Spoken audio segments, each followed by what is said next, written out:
Check out carmarshal.com. The link is in the description. They help support us.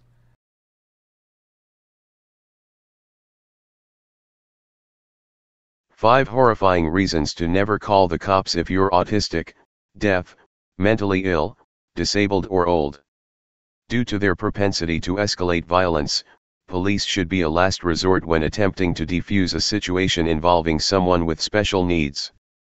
By the Free Thought Project, November 12, 2017. Rutherford Institute, Life in the American Police State is an endless series of don'ts delivered at the end of a loaded gun. Don't talk back to police officers, don't even think about defending yourself against a SWAT team raid, of which there are 80,000 every year. Don't run when a cop is nearby lest you be mistaken for a fleeing criminal. Don't carry a cane lest it be mistaken for a gun. Don't expect privacy in public. Don't let your kids walk to the playground alone. Don't engage in nonviolent protest near where a government official might pass. Don't try to grow vegetables in your front yard. Don't play music for tips in a metro station. Don't feed whales, and on and on. Here's another don't to the add the growing list of things that could get you or a loved one tasered, shot or killed, especially if you are autistic, hearing impaired, mentally ill, elderly, suffer from dementia, disabled or have any other condition that might hinder your ability to understand, communicate, or immediately comply with an order. Don't call the cops. Sometimes it's dangerous enough calling the cops when you're not contending with a disability. Unfortunately, the risks just skyrocket when a disability is involved. Nancy Schrock called 911 for help after her husband, Tom, who suffered with mental health issues, started stalking around the backyard, upending chairs and screaming about demons. Several times before, police had transported Tom to the hospital, where he was medicated and sent home after 72 hours. This time, Tom was tasered twice. He collapsed, lost consciousness and died. The Schrocks are not alone in this experience. Advertisement. Indeed, disabled individuals make up a third to half of all people killed by law enforcement officers. Read more. Man beaten, arrested, jailed for saying F you to a cop. Taxpayers will now be held liable. That's according to a study by the Ruderman Family Foundation, which reports that disabled individuals make up the majority of those killed in use of force cases that attract widespread attention. This is true both for cases deemed illegal or against policy and for those in which officers are ultimately fully exonerated. Many more disabled civilians experience non-lethal violence and abuse at the hands of law enforcement officers. Trained to shoot first and ask questions later, police pose a risk to anyone with special needs whose disabilities may not be immediately apparent or require more finesse than the typical freeze or ILL shoot tactics employed by America's police forces. For example, in South Carolina, police tasered an 86-year-old grandfather reportedly in the early stages of dementia, while he was jogging backwards away from them. Now this happened after Albert Chatfield led police on a car chase, running red lights and turning randomly. However, at the point that police chose to shock the old man with electric charges, he was out of the car, on his feet, and outnumbered by police officers much younger than him. In Oklahoma, police shot and killed a 35-year-old deaf man seen holding a 2-foot metal pipe on his front porch. He used the pipe to fend off stray dogs while walking. Despite the fact that witnesses warned police that Magdiel Sanchez couldn't hear and thus comply with their shouted orders to drop the pipe and get on the ground, police shot the man when he was about 15 feet away from them. In Maryland, police, moonlighting as security guards, used extreme force to eject a 26-year-old man with Down syndrome and a low IQ from a movie theater after the man insisted on sitting through a second screening of a film. Autopsy results indicate that Ethan Saylor died of complications arising from asphyxiation, likely caused by a chokehold. Read more. Victims come forward alleging Seattle mayor raped them as kids, expose police cover-up.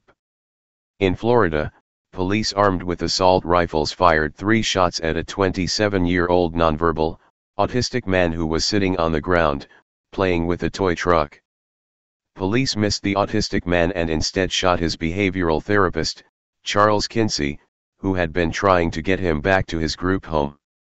The therapist, bleeding from a gunshot wound, was then handcuffed and left lying face down on the ground for 20 minutes. In Texas, police handcuffed, tasered and then used a baton to subdue a 7-year-old student who has severe ADHD and a mood disorder. With school counselors otherwise occupied, school officials called police and the child's mother to assist after Yuzio Lopez started banging his head on a wall. The police arrived first. These cases, and the hundreds if not thousands more that go undocumented every year, speak to a crisis in policing when it comes to law enforcement's failure to adequately assess, de-escalate and manage encounters with special needs or disabled individuals. While the research is relatively scant, what has been happening is telling. Over the course of 6 months, police shot and killed someone who was in mental crisis every 36 hours. Where does this leave us? For starters, we need better police training across the board, but especially when it comes to de-escalation tactics and crisis intervention. A study by the National Institute of Mental Health found that CIT, Crisis Intervention Team, trained officers made fewer arrests, used less force, and connected more people with mental health services than their non-trained peers. Second, police need to learn how to slow confrontations down, instead of ramping up the tension and the noise. Read more. Cops receive slap on the wrist for pleading guilty to slaughtering innocent civilians on a bridge. After Ethan Sala's death in Maryland, police recruits are now required to take a 4-hour course in which they learn de-escalation tactics for dealing with disabled individuals: speak calmly, give space, be patient. One officer in charge of the LAPD's mental response teams suggests that instead of rushing to take someone into custody, police should try to slow things down and persuade the person to come with them. Third, with all the questionable funds flowing to police departments these days, why not use some of those funds to establish what one disability rights activist describes as a 911 type number dedicated to handling mental health emergencies, with community crisis response teams at the ready rather than police officers? In the end, while we need to make encounters with police officers safer for people with disabilities, what we really need is to make encounters with police safer for citizens across the board, no matter how they're packaged. As I point out in my book Battlefield America, The War on the American People, the problem is not that police officers are inherently bad. In fact, there are many good, caring officers in law enforcement, but when cops are trained to be military warriors instead of peace officers, we're all viewed as potential threats. Constitutional attorney and author John W. Whitehead send him mail is founder and president of the Rutherford Institute. He is the author of A Government of Wolves, The Emerging American Police State and the Change Manifesto, Sourcebooks. Copyright 2017 The Rutherford Institute.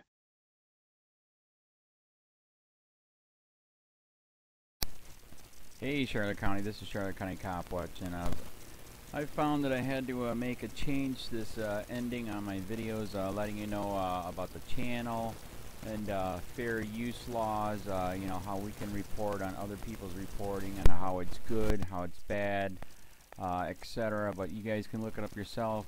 It is legal. It's in there. But like I've told you before, that I've been cut off from making money on YouTube for 4 years. It's really weird, bizarre, but they cut the money off, but they said you can keep the channel, and now YouTube makes all the money. And if you get bored, plug it into Social Blade website, and you'll see that they are making a huge amount off the site. Right now it's at 63 million views, 53,000 subscribers, almost 3 million views a month. You know, trying to wake people up, and I make nothing. In fact, I got a customer that's ex-congressman. He said if I could ever find a lawyer, sue YouTube on it. But because this is nuts. 4 hours a day, and to save America. You know, but at the same time, it's worth it. Look at what our founding fathers did. They died for this country. So, but getting back to the money part, this is why I'm redoing the video. Is my dream of everyone giving $1, and it's going to be $53,000 a year, or if they did Patreon, which you know, can be monthly. That is not working. That'd be great if it did. Nothing is perfect. And I appreciate the people that do donate, you know, what they can on PayPal. And there again, I'm letting you guys know that is not much. Is, you know, monthly is, oh my god. So anyways, yes, you cannot live on it. It's very, very, very low amount. But the dollar things, I do appreciate that. But when I first said everybody give $1, that's not working. I'm just I'm just letting you guys know it's, yeah, that dream. Everybody gives $1. 53,000 subscribers, it's not working. So yes, if you can give more than that, you know, I appreciate it. Like I said, you know, I'm in a unique situation where, you know what, we're already debt free, and I'm not rich, but with the little business that we have, I am able to do what I am able to do 45 hours a day, you know, letting you guys know what's going on. In 4 years, I've did the whole thing myself. 12,000 videos on there. I literally get emails where people are like, holy crap, I never knew it was this bad. And it is this bad, and it's getting worse every day because we have the internet, we have cell phones, we have cameras everywhere now, and it's just disgusting what's going on.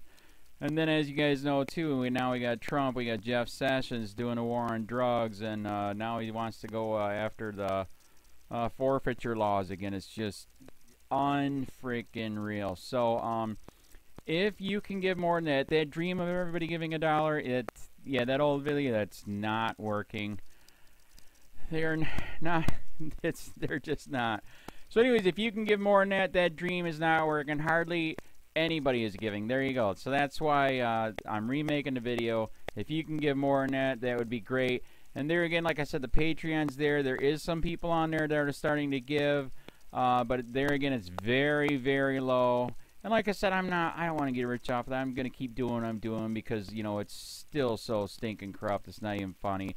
My court case that I'm going to be paying out of my pocket myself with Charlotte County's coming up. They illegally looked me up and then posted all my information on LEOAFFAIRS website. They basically doxed me, however you want to say that. I forget what the word is, and they outed me, man. And that information on that site went out to 500 sheriffs, deputies, people that work at the jail, etc., etc., etc. So, yeah, it is very, very scary, but we're going to do a federal case, 1983 case, violating freedom of speech. We have 17 cameras in the house now. We got 2 cameras in the car. I always carry a camera plus a cell phone. A lot of people are highly recommending I get a vest now. If I could, if the wife would let me, I would run for sheriff. We are trying to push the thing nationwide right now, where just to mix it up and to get the topics out there is register to run for sheriff, NPA, no party affiliation, as a write-in, and that is completely free, and you can participate in the elections. And there's a lot of stuff. We got a guy, James McLinnis in Pinellas County, Tampa, who almost won. He experienced the corruption himself. The story is unbelievable. Look him up. It's mind-blowing what they did. It pissed him off. He is very, very smart. He has way more money than I did. He ran for sheriff at the last 3 months last year in 2016 and almost won. He got all of the black vote. And the reason why he did that is because he ran in, I will not bust, we're in Florida, I will not bust anybody for weed anymore unless it's an ungodly huge amount, like pounds. And then he also ran in, no more victimless crimes, no more of this freaking road pirate bull crap. And then he was going to cut the budget by 30%. And when you think about that, you can. If you stop the road pirates, you can get rid of a bunch of people. Gone. So, the wife has been saying, yes, I can, yes, I can't. So I don't know. We're trying to find somebody that can do it because I am busy doing this anyways. But, so I'm making a video, like I said, that $1 a month from everybody, you know, for 53,000 subscribers, that is not working. I'm just letting you guys know. Absolutely give way more than $1 a month. If you can, I appreciate anything. By the way, remember too, when you give that, PayPal takes like freaking 15 to 20%, so it's even worse than that. But, and there again, like I'm letting you guys know, it's way, what I get is very, very low. Appreciate it, but it is very, very low. Can't live on it. I'm just, you know, I'm working, and that's what I'm working on. And that court case is going to cost a buttload of money. That's federal court. Just the filing fees and the depositions that we're going to be doing with this corrupt cop. So there's another reason to give. We are going to be doing a deposition with this very corrupt. He was in a drug squad. He is a bad guy. He's on steroids. We heard steroids are rampant here. That's why their attitude is so bad. And we are going to get him on video, and it will be on YouTube. So that case alone is $5,000 just to bring it to court, and that's my money out of my pocket. So there's another reason to give, and give way more than $1 if you can. So keep that in mind. This is the new video, and I see, God, I talk a lot. It's already 7 minutes, but had to make it just to let you know the $1 a month from everybody is not working. They're not doing it. So if you can give more than that, please. So thanks. Keep it up. Share, like, subscribe, tell your friends, send me your videos on corruption, and I'll post it.